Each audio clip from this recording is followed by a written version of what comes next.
et le représentant, comme on le dit, de la République islamique d'Iran à Dakar et le représentant de l'ambassade d'Irak à Dakar.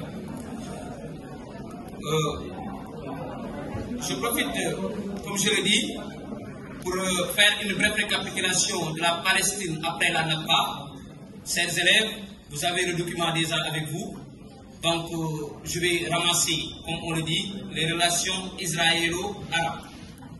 Bref, le professeur l'a si bien affirmé. On peut dire que la Palestine est une terre d'immigration et d'évasion qui, tour à tour, a été occupée par les Canaan, les Philistins, les Assyriens, les Babyloniens, les Arabes musulmans, les Perses, les Turco-Ottomans, pour aller plus loin, la Grande-Bretagne.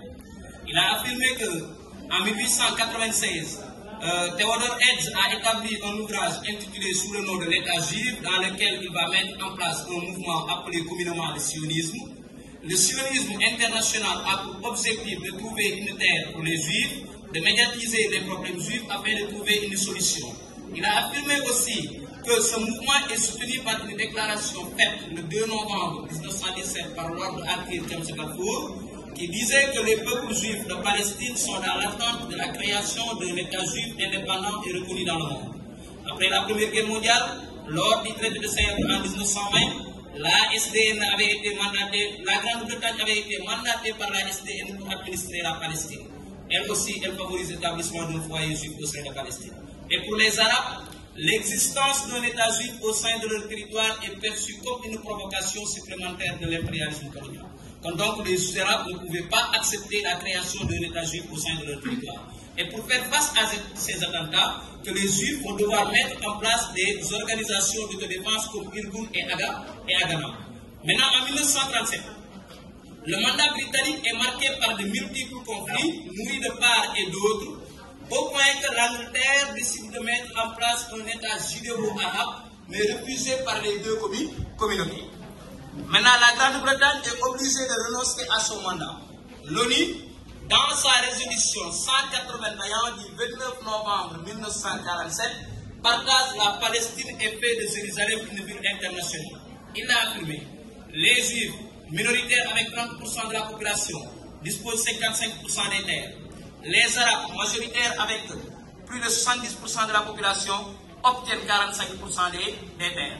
Maintenant, ce plan de partage effectué par l'ONU est refusé par les Arabes, accepté par les Juifs, qui profitent de la fin du mandat britannique sous le règne de David Ben Gourion pour proclamer la naissance de l'État d'Israël le 14 mai 1948. Donc, je demande votre bénédiction pour participer à mon Donc, ok. La Palestine, après la Nakba. Dès la création de l'Israël, le 14 mai 1948, le 15 mai, la coalition d'armées arabes attaque l'Israël, dont l'objectif principal, c'est la destruction du sionisme. Mais la rapide victoire escomptée par les Arabes n'est pas au rendez-vous, car l'Israël a gagné la guerre d'indépendance. Et récupère le Jérusalem-Ouest et la Galilée occidentale et se retrouve avec 78% des terres. Donc les Juifs ont encore accaparé 23 des 45% des terres arabes. Donc en 1949, l'Israël devient membre de l'ONU et cela peut être perçu par les Arabes comme la Nakba qui signifie la grande catastrophe. En 1956, n'oublions pas que les Occidentaux refusaient de financer le barrage d'Assouan. Gamal Abdel Nasser nationalise le Canal qui est un point stratégique. N'oublions pas que l'Israël est le pire ennemi des Arabes, est obligé d'apporter son soutien à la coalition franco-britannique pour récupérer le canal de Suez entre les mains de Gamal Abdel Nasser. Vous les élèves de la classe de terminale, vous savez pertinemment que le canal de Suez a un impact sur les relations internationales appelées communément la guerre froide. N'oublions pas que Gamal Abdel Nasser a sollicité l'aide de l'URSS. L'URSS demande aux États-Unis de dire à ses alliés de se retirer du canal de Suez. Donc, l'ONU exige les forces franco-britanniques de se retirer du canal de Suez. Le 5-10 juin 1967, nous avons la guerre des 6 jours. Gamal Abdel Nasser est fort du soutien de l'URSS. Il avait menacé de détruire l'Israël lors du printemps de Caire. Et n'oublions pas que Gamal Abdel Nasser, comme il est fort du soutien de l'URSS, décide la fermeture du golfe d'Aqaba par lequel doit passer le pétrole iranien qu'approvisionne l'Israël. Et la fermeture du golfe d'Aqaba permet ainsi à Yitzhak Rabin, qui était le général de l'armée juive appelé communément Sahel, Rabin, le 5 juin 1967, maintenant attaque par surprise les Arabes et détruit l'aviation égyptienne au sol. En 6 jours, l'Israël s'empare de Jérusalem-Est, la bande de Gaza, une partie de la Cisjordanie, le Sinaï égyptien et le plateau de Golan syrien. L'ONU, dans sa résolution 242, exige le retrait de l'Israël des territoires arabes et l'Israël a carrément réfuté. C'est pourquoi le général de Gaulle avait affirmé même que l'Israël, qui était un minuscule pays hier, devient ainsi une superpuissance parce qu'il va même jusqu'à dire non aux propos de l'Organisation des Nations Unies. Dans cette même perspective, on peut dire qu'en 1970, Gamal Abdel Nasser meurt. Nasser est remplacé par Anwar al-Sadat. Donc 3 ans après, nous avons la guerre de Yom Kippour qui a commencé le 6 pour terminer le 24 octobre. Qu'est-ce qui est à l'origine de la guerre de Yom Kippour? Pour se venger de la Nakba de 1949 et pour récupérer les territoires perdus en 1967 que les Égyptiens accompagnés des Syriens attaquent l'Israël le jour de la fête du pardon appelée communément Yom Kippour. L'Israël recule avant de mener une contre-offensive avec l'appui des Occidentaux. C'est pourquoi même en 1973, les pays de l'organisation des pays exportateurs de pétrole menacent de quadrupler le prix du baril. N'est-ce pas? Comme on peut dire qu'ils vont augmenter le prix du pétrole à 70%. C'est pourquoi on parle du premier choc pétrolier qui a commencé en 1973 pour terminer en janvier 1974. Et qu'est-ce qui va se passer? Mirez ainsi, l'ONU dans sa résolution 338 accompagne conjointement des 2 superpuissances que sont les États-Unis et l'URSS pour mettre un cessez-le-feu immédiat. 4 ans après la guerre de Yom Kippour, il a affirmé Sadat se rend en Israël dans son parlement connu sous le nom de KLC. En 1978, nous avons les accords de Camp David sous la présence de Jimmy Carter, maintenant accompagné de qui? Le premier ministre israélien, d'où son nom est Menachem Begin, mais accompagné aussi du président de l'Égypte, c'est Anwar el-Sadat.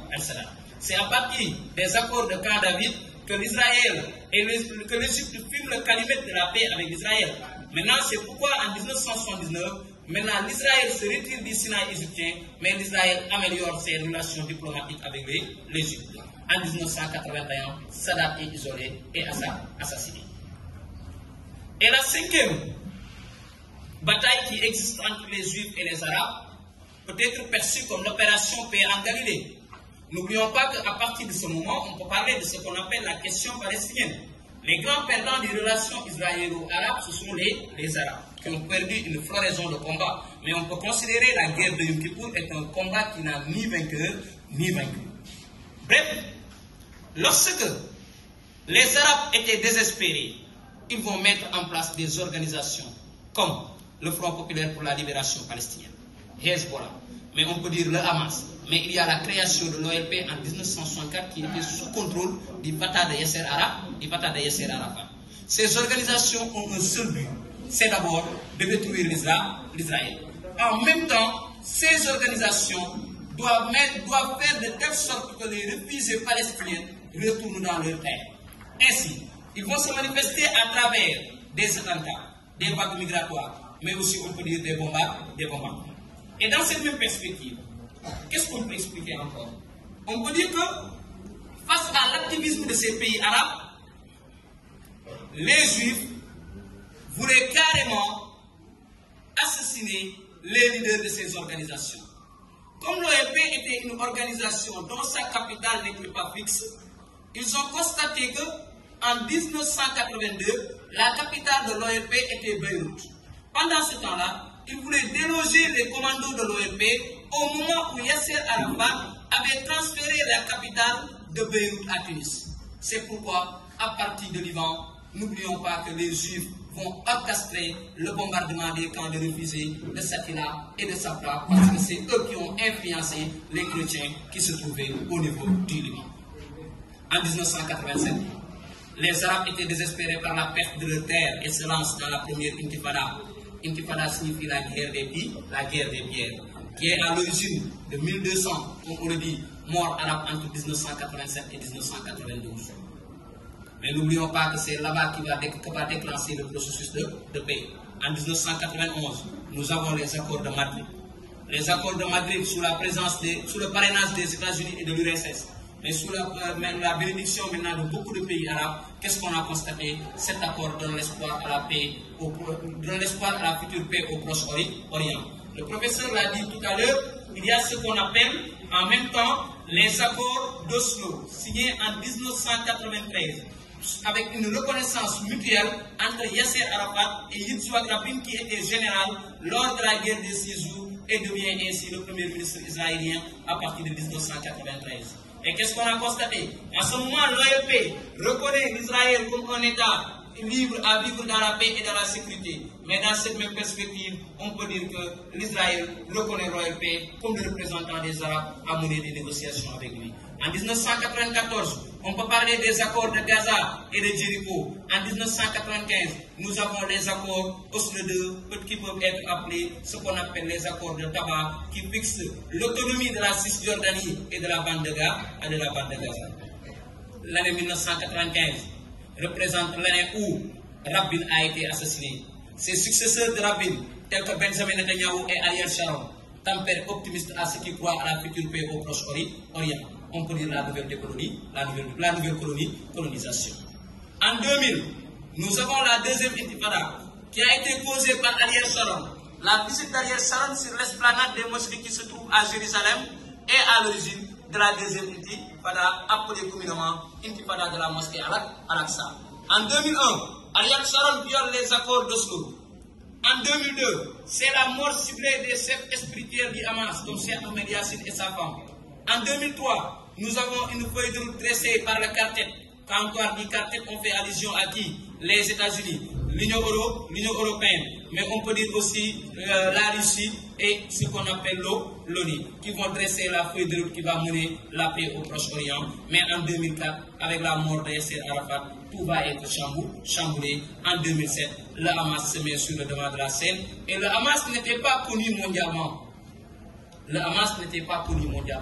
C'est pourquoi, comme on le dit, la bande de Gaza s'est transformée en une véritable prison à partir maintenant de 2007. Et l'évolution de la question palestinienne peut continuer, comme il l'a si bien affirmé tout à l'heure, jusqu'en 2003. Qu'est-ce qu'on peut évoquer dans l'année 2003? L'année 2023, la tension ravive encore en Palestine. Pourquoi? Parce qu'on avait constaté des violences, des manifestations violemment réprimées à Jérusalem, des expulsions des familles palestiniennes au profit des colons israéliens. Le bilan des attaques est énorme. Nous avons constaté maintenant des morts arabes partout en Palestine. Donc, pour celui qui doit terminer l'exposé, M. Yaï, que je salue de passage, le professeur a si bien affirmé tout à l'heure en disant que nous avons ce qu'on appelle la sourate Al-Isra, qui est la sourate 17, dans verset 23 jusqu'à 39. L'autre nom de l'Isra, on peut l'appeler Bani Israël, qui signifie les enfants d'Israël. Dieu a envoyé plusieurs messages au peuple juif, notamment des commandements et des avertissements. Il a demandé à ce peuple hébreu d'adorer Dieu seul, d'être juste et d'éviter le mal. Ainsi, les conséquences de la désobéissance du peuple juif sont décrites dans la sourate Al-Isra comme une punition et des épreuves, notamment la dispersion et la souffrance. Donc, c'est à vous de juger en perspective si l'Israël maintenant doit être béni par Dieu ou si l'Israël doit être puni par Dieu. Donc, je laisse la science, mais je laisse maintenant ce qu'on appelle les spectateurs donner une perspective pour poser des questions sur les éventuelles propositions que nous avons menées. Chers élèves, la récapitulation est si rapide parce que on est contraint. Maintenant, on est obligé de faire maintenant une brève récapitulation à cause du contrainte de temps. Maintenant, le document est avec vous.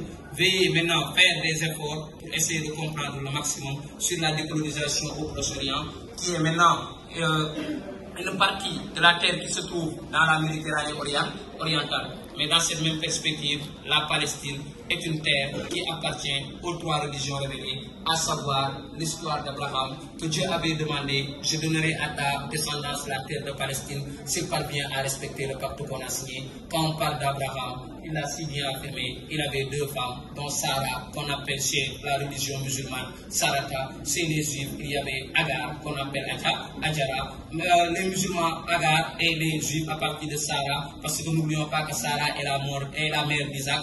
Isaac a donné un enfant qui s'appelle Jacob. Jacob parvient à avoir quelque chose que son grand-père n'avait pas, parce que Jacob avait 12 fils, et parmi ces 12 fils, le cadet, il s'appelle Joseph. Et vous comprenez bel et bien l'histoire de Joseph et de l'Égypte. À travers l'autre lignée, on peut dire que le fils d'Agar s'appelait Ismaël. Quand on parle de ce qu'on appelle la fête de Tabaski, nous les musulmans, nous allons passer maintenant le sacrifice d'Ismaël. Donc on peut dire que l'Israël, la Palestine, est regroupée par la famille d'Abraham. Et Abraham lit les 3 religions révélées, à savoir le judaïsme, le christianisme et l'islam. Maintenant, ses rêves, ses parents qui sont dans la salle, ses représentants iraniens et ce qu'on appelle de la République Irak, veuillez comprendre que celui qui parle, ce n'est d'autre qu'une personne qui est simple et un simple apprenant qui est derrière ces anciens, à savoir M. Yakinouchi et M. Ndiaye. Maintenant, à bon entendeur, salut.